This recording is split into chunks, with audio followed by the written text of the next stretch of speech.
Students, हमारा next topic है expression for fringe width, यानी जो इंटरफेरेंस पैटर्न हमें मिलता है उनमें जो फ्रिंजेस हमें ऑब्टेन होती हैं उनके बीच की डिस्टेंसेस कैसे निकालेंगे वो हम पढ़ेंगे इस टॉपिक के अंदर। हमने माना कि हमारे पास ये दो स्लिट्स हैं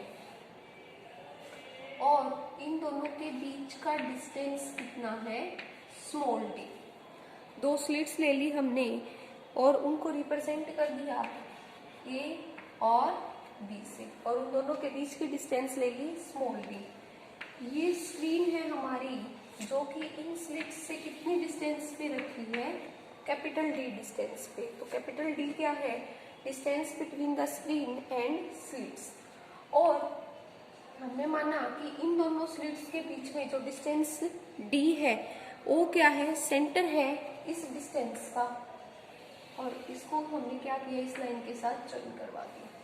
वो क्या है, सेंटर है, मिड पॉइंट है इस डी का, मतलब इन दोनों के बीच का जो स्लिट्स के बीच की डिस्टेंस है उसका भी सेंटर कहाँ लाई कर रहा है, ओ के ऊपर लाई कर रहा है। अब जैसे ही वेव्स ए और बी से निकलेंगी, सुपर इम्पोज करेंगी। अगर हम बात करें इस ओ से इस सी पॉइंट की, तो ओ से सी तक की जो डिस्टेंस होगी ए और बी की, दोनों की क्या होगी, ए की डिस्टेंस सी तक और बी की डिस्टेंस सी तक सेम होगी। तो इसका मतलब दोनों के बीच में फेज डिफरेंस कितना होगा, 0। It means crest of this wave will interfere with crest of B और trough of A will interfere with trough of B. इसका मतलब ये है कि जो सुपर इम्पोज करके वेव हमें मिलेंगी उनकी इंटेंसिटी क्या होगी, मैक्सिमम। तो सेंट्रल पार्ट पे हमें कैसी फ्रिंज मिलेगी, हमें मिलेगी एक ब्राइट फ्रिंज। हम केस डिस्कस करते हैं, जनरल केस। सपोज कि इस पॉइंट पी के ऊपर हम इंटरफेरेंस पैटर्न को स्टडी कर रहे हैं। जब रे ऑफ लाइट इस ए से गई और यहाँ पे हमें पैटर्न मिल गया, ऐसे ही बी से पी तक, तो ये एपी और ये क्या हो गया, बीपी। हमने क्या किया, इस बी पॉइंट से एक परपेंडिकुलर यहाँ ड्रॉ कर दिया और एक क्या कर दिया, यहाँ ड्रॉ कर दिया। और हमने मान लिया कि ये जो सेंट्रल फ्रिंज है इसकी डिस्टेंस इस पॉइंट से कितनी है, x है। अब देखो, अब हमें पता है जो रे बी से पी तक जाएगी और जो रे ए से पी तक जाएगी, उन दोनों के पाथ में इतना डिफरेंस है, मतलब इतना, इसके बाद दोनों का पाथ क्या हो जाएगा, सेम हो जाएगा, मतलब सेम फेज में जाएंगी। लेकिन जो ये पाथ है ये क्या है, एक्स्ट्रा है, और ये एक्स्ट्रा पाथ किसके पास है, बीपी के पास। तो हम यहाँ फाइंड आउट करेंगे ये पाथ डिफरेंस। पाथ डिफरेंस क्या होता है, पाथ डिफरेंस होगा यहाँ पे बीपी माइनस एपी, और हमें वैल्यूज फाइंड आउट करनी होंगी किस किस की, बीपी की और एपी की वैल्यूज। तो सबसे पहले हम बीपी की वैल्यू फाइंड आउट करने के लिए ट्राइंगल लेंगे। सपोज ये है हमारे पास ई और ये है F. From triangle B F P, B F P लिया तो BP square is equal to B F square plus P F square. B से एफ तक का डिस्टेंस डी प्लस पी से एफ, एक्स तो ये है, ये इसको क्या करता है, इसको इक्वल पार्ट्स में डिवाइड कर रहा है, तो d/2 ये, तो d/2 ये। अगर ये d/2 है तो ये भी कितना होगा हमारे पास, d/2, और सिमिलरली ये भी कितना होगा, d/2। तो पी एफ हमारे पास आ जाएगा x प्लस d/2 का होल स्क्वायर। तो हमारे पास जो वैल्यू आई है बीपी की वो वैल्यू आ गई, BP is equal to D square बाहर निकाल लेंगे, 1 प्लस एक्स प्लस d/2 का whole square upon D square की पावर 1/2, और बीपी आ गया d into 1 plus X plus d/2 का whole square divided by D square की power 1/2। This is equation number 2। अब हम क्या करेंगे, बीपी के बाद हम निकालेंगे वैल्यू ऑफ एपी। तो AP की वैल्यू कैसे निकलेगी? AP की वैल्यू निकलेगी triangle, from triangle AEP, AP square is equal to AE square plus PE square और AP स्क्वायर AE क्या होगा आपके पास? B स्क्वायर, PE स्क्वायर को आप क्या लिख सकते हो? PC माइनस PE यानी x माइनस d/2 का होल स्क्वायर। इसमें से भी d स्क्वायर कॉमन आएगा और जब इसका स्क्वायर रूट करेंगे तो ये बचेगा d into 1 plus x minus d/2 का whole square upon d square की whole power 1/2। This is equation number 3। ये हमारे पास आ गई इक्वेशन नंबर 3। अब हम क्या करेंगे? 2 और 3 से वैल्यू पुट कर देंगे इक्वेशन नंबर 1 में। तो putting the value of BP and AP in 1,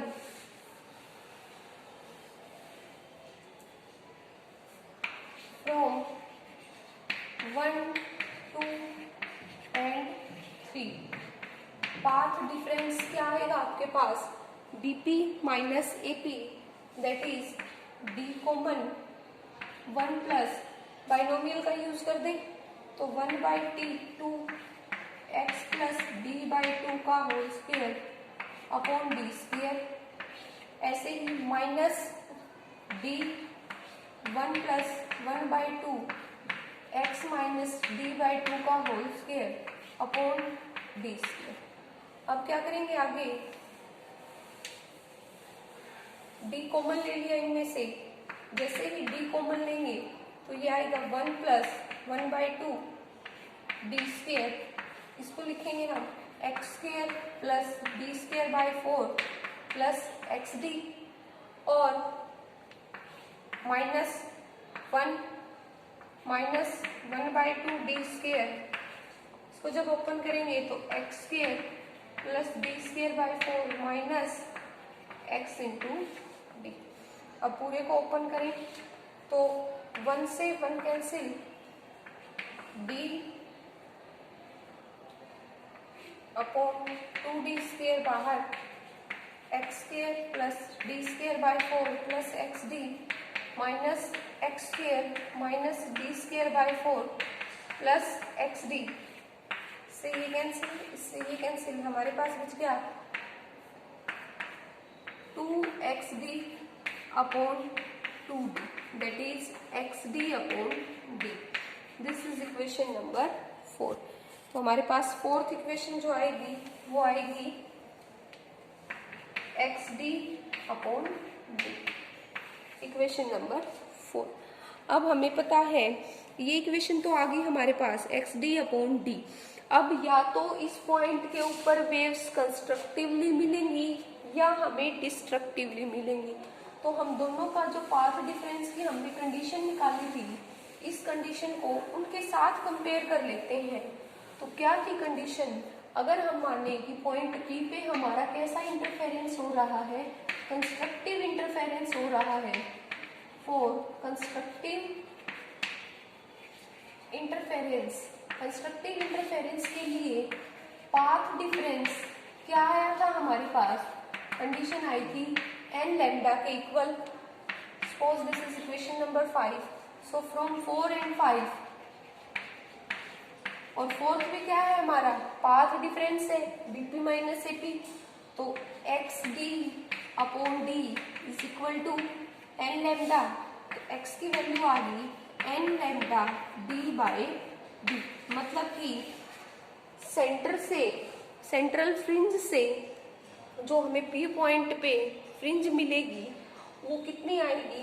n lambda d upon d के इक्वल आएगी। ये तो हमारी पोजीशन आ गई उस फ्रिंज की।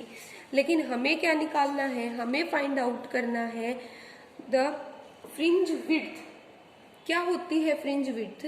फ्रिंज विड्थ को हम डिफाइन करते हैं, it is defined as the separation between centres of two consecutive bright fringes, और it is defined as the separation between the centers of two consecutive dark fringes। तो हमने ये कैसा इंटरफेरेंस माना है? Constructive interference. तो कंस्ट्रक्टिव इंटरफेरेंस के लिए फ्रिंज विड्थ फ्रिंज विड्थ, इसको बीटा से डिनोट करते हैं।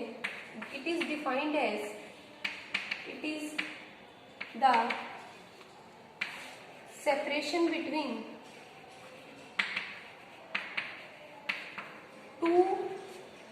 between centers of two consecutive bright और डार्क फ्रिंजेस। इट मीन्स अगर हमारी यहाँ पे सेंट्रल ब्राइट फ्रिंज nth मिल रही है तो उससे पहले ब्राइट फ्रिंज कहाँ मिलेगी, n-1 के ऊपर मिलेगी। तो बीटा को हम कैसे डिफाइन करते हैं, बीटा को मैथमेटिकली लिखेंगे, beta is equal to xn-1।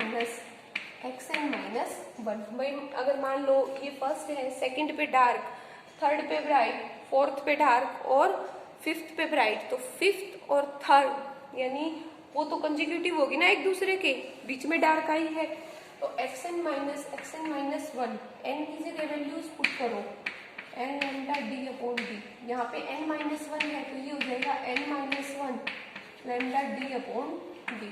तो जब आप इसको सोल्व करोगे तो आपके पास आएगा लैम्डा d बाई d।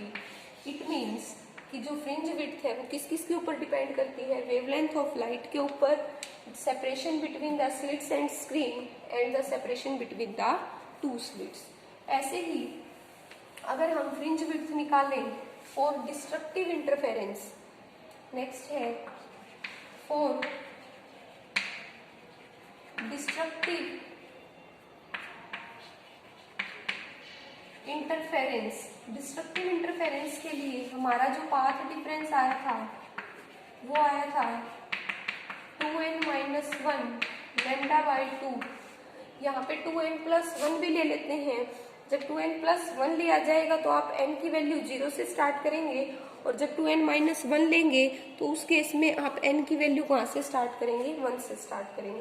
तो एक तो ये आ गया था पाथ डिफरेंस, और हमने क्या निकाला था, bp minus ap is equal to, हमारे पास जो वैल्यू आई थी bp माइनस ap की, वो वैल्यू आई थी xd अपॉन d। दोनों पाथ डिफरेंस क्या होंगे, सेम होंगे, तो यहाँ से हमारे पास xd बाई डी की वैल्यू आ गई 2n-1 लैम्डा बाई 2, और x is equal to 2n-1 lambda by 2 capital D into divided by small d।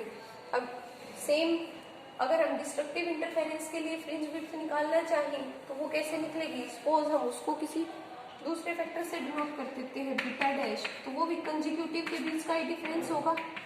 तो आप xn को लिखो 2n-1 lambda d by 2d, और फिर यहाँ n की जगह क्या पुट करोगे, 2n-1, 2 into n-1 upon 2d lambda d by d। जब इसको सोल्व करेंगे तो देखें सारे factors common, lambda d by 2d, ये हो गया 2n-1, ये हो गया 2n -2 -1 -3 दैट इज +3। तो 2 लैम्डा से 2n से 2n कैंसिल, 3 में से 1 गया 2, और उस 2 से ये 2 क्या हो जाएगा, कैंसिल। तो लैम्डा d बाई d। इसका मतलब क्या है कि इस केस में जो हमारे पास फ्रिंज विड्थ आएगी वो भी क्या आएगी, lambda d by d। It means it will also equal to beta. तो फ्रिंज विड्थ चाहे आप डार्क फ्रिंज के लिए निकालो या ब्राइट फ्रिंज के लिए निकालो, वो सिर्फ किसके ऊपर डिपेंड करेगी, लैम्डा कैपिटल D और स्मॉल d के बीच में के ऊपर डिपेंड करेगी। तो इसका मतलब है कि फ्रिंजेस के बीच की सेपरेशन हमारी क्या रहेगी, सेम रहेगी। तो उस इंटरफेरेंस पैटर्न को हम क्या कहेंगे, सस्टेन्ड इंटरफेरेंस, यानी जिसके अंदर फ्रिंजेस जो है वो इक्वली स्पेस्ड हो, इक्वली डिस्ट्रीब्यूटेड हो, ऐसे इंटरफेरेंस पैटर्न को हम क्या कहते हैं, सस्टेन्ड इंटरफेरेंस। या आपके पास इस तरह से अल्टरनेट डार्क ब्राइट फ्रिंजेस क्या होंगी, पैटर्न आपको ऑब्टेन हो जाएगा। It is the graph between intensity and ठीक है। और अगर हम बात करें कलर की, फेज डिफरेंस और इंटेंसिटी के बीच में ग्राफ में देखा, अगर आपने ले रखा है सोर्स ऑफ वाइट लाइट तो सेंट्रल फ्रिंज आपकी होगी ब्राइट और बाकी फ्रिंजेस कैसी होंगी, कलर्ड होंगी।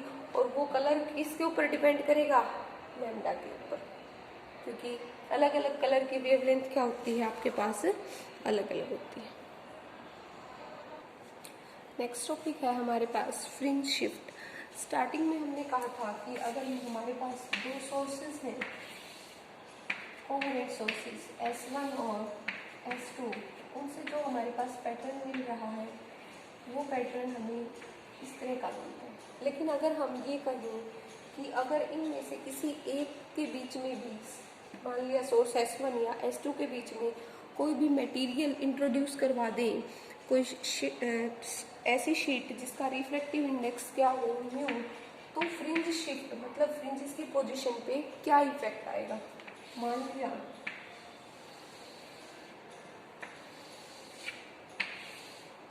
ये क्या है, हमारे पास दोनों सोर्सेज है S1 और ये क्या है, S2 है।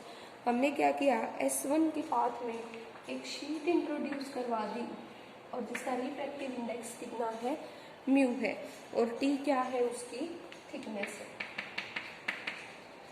T is the thickness. तो जो फ्रिंजेस हैं हमारी वो शिफ्ट हो जाएंगी इसकी तरफ, जिस तरफ से हमने क्या करवाई है, शीट इंट्रोड्यूस करवाई है। मतलब हमारी सेंट्रल फ्रिंज कहाँ से बननी स्टार्ट होगी, टुवर्ड्स दैट शीट।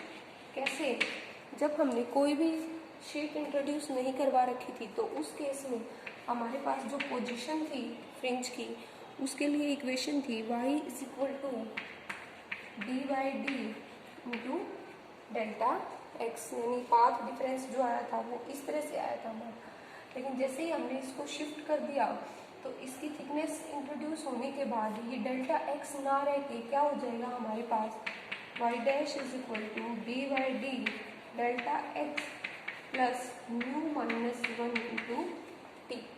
पाथ में कितना और ऐड हो जाएगा, म्यू माइनस 1 टाइम्स। तो शिफ्ट कितना हुआ हमारे पास, suppose y naught y dash minus y के इक्वल। और ये शिफ्ट हम कैसे कैलकुलेट करेंगे, वैल्यूज पुट कर दी, d/d del x plus mu minus 1 into T minus del x। तो डेल x से डेल x क्या हो जाएगा आपके पास, कैंसिल हो जाएगा। तो आपके पास आएगा d/d, हमारे पास आया y नोट की वैल्यू आ गई, y नोट आ गया d/d into mu minus 1 into T. और हम इसको बीटा के टर्म में कैसे लिख सकते हैं, हमें पता है कि beta is equal to lambda d/d, d/d की वैल्यू क्या आ जाएगी, बीटा बाय लैम्डा। तो हमारे पास y नोट की वैल्यू आएगी